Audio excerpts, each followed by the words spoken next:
They are telling you if you ask for a raise, then you are going to make inflation worse, even though the inflation came before you, so you're just trying to match it.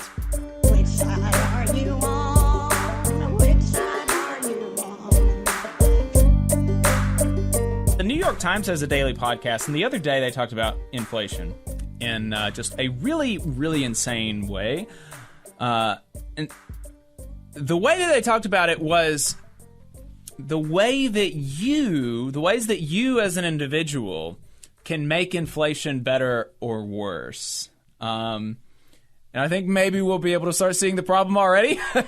Talking about how can you as an individual consumer affect this international phenomenon that we've got post-COVID due to supply chains, due to employee shortages, due to people not paying their employees well enough to keep them on the payroll, due to wars. How is it that you can consume your way out of this?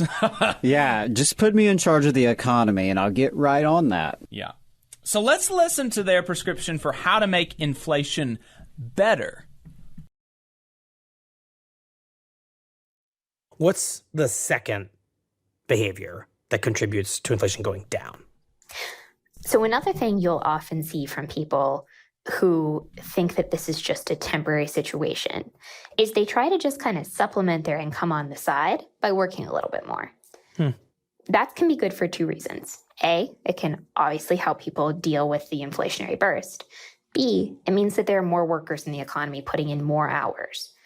When more workers are putting in more hours, they produce more stuff. If you have more stuff, supply keeps up with demand better, and that can actually help inflation to moderate. So a good example of this is, say I'm a waitress at a restaurant, and I'm facing all these higher costs, and I know I need to cover them.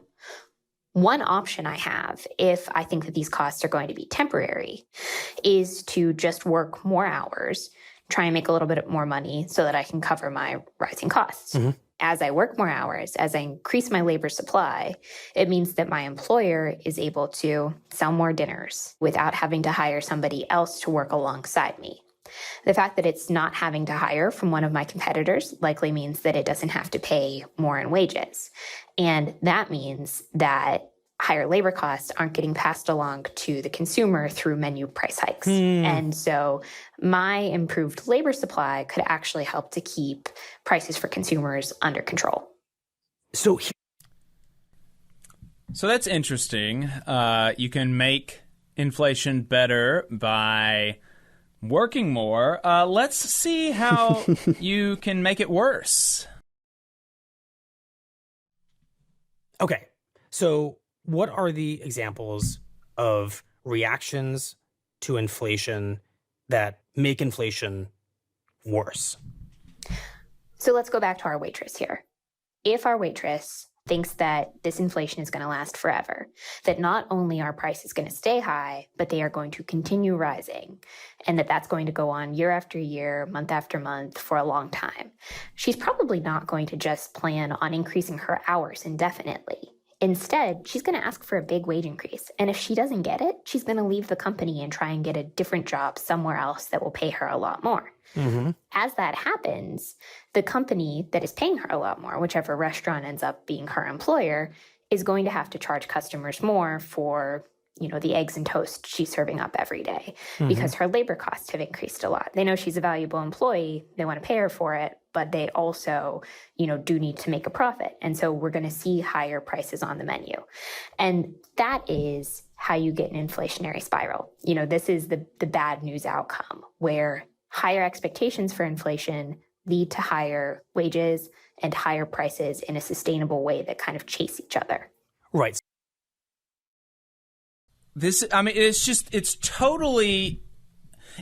naturalizing anti-worker propaganda.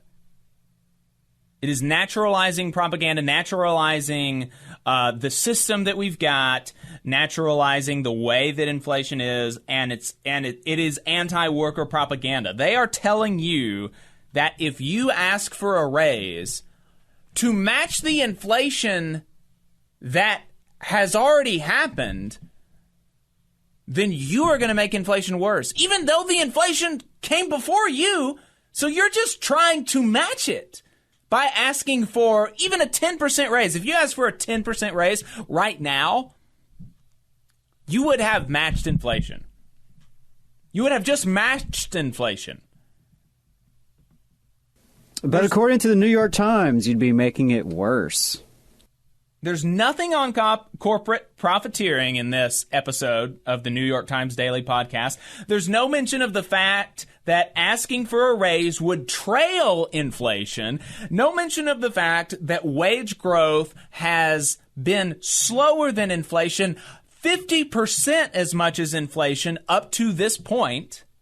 No mention of industrial policies that would help by increasing supply.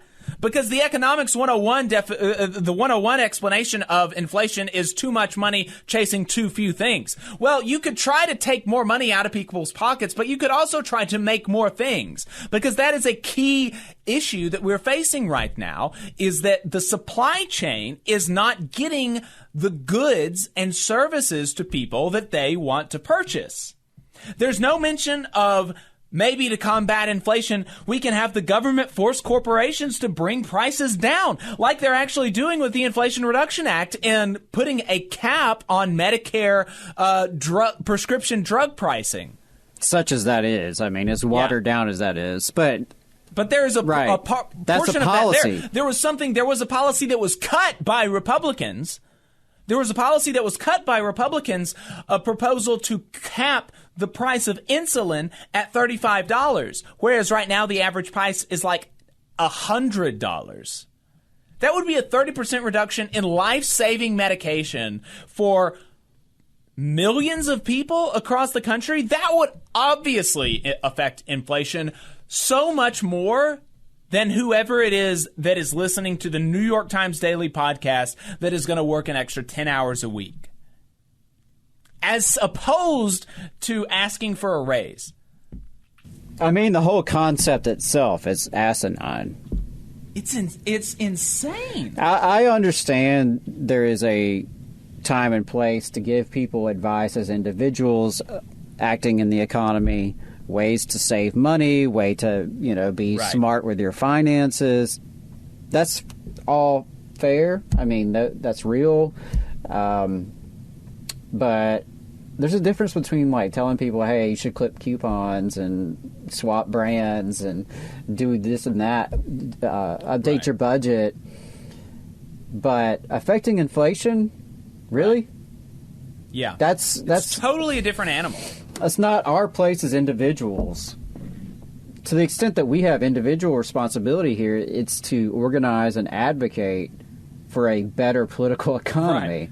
Right. That would be the solution, right? Would be, how about you organize with your coworkers and your community and start to build power as working class people so that we can actually influence the government, influence corporate America. I mean, just imagine doing a piece, and then even if we're gonna center around this BS liberal individualism, the inflation is going to be caused by millions of individual decisions and we want to influence those individual decisions. How are you not going to say that, oh, well, if you're on a corporate board, you should not vote for a 20% raise for the CEO this year? You should maybe only vote for no raise, or maybe vote for a pay cut for the CEO. That would be an individual decision that a person could make, theoretically, and those people are going to be far more likely to listen to the New York Times Daily Podcast than a waitress, than a freaking random waitress. And so, look, if you want to influence individual decisions speak to your audience. Yeah, towards making inflation better or worse, talk to the freaking corporate executives that are listening to you. I mean, just the absurdity of somebody with that audience, with an audience of corporate executives, telling a waitress that she needs to pick up shifts on the weekend to make inflation better. But don't ask for a raise. It's insane. Looney Tunes. Yeah. I mean, I know this is just their podcast, it's not necessarily a reflection of the entire paper, but the New York Times, time and time again, really just shoots their own credibility. Yeah. You just saw a clip from the Valley Labor Report. We are live every Saturday morning from 9:30 a.m. till 12:30 p.m. And we pride ourselves on keeping all of our content free to everybody so that we can talk to as many working folks as possible. If you support the work that we're doing, you think that it's important, you think that it's good, then consider making a monthly contribution to the project, and you can do that on our website, tvlr.fm.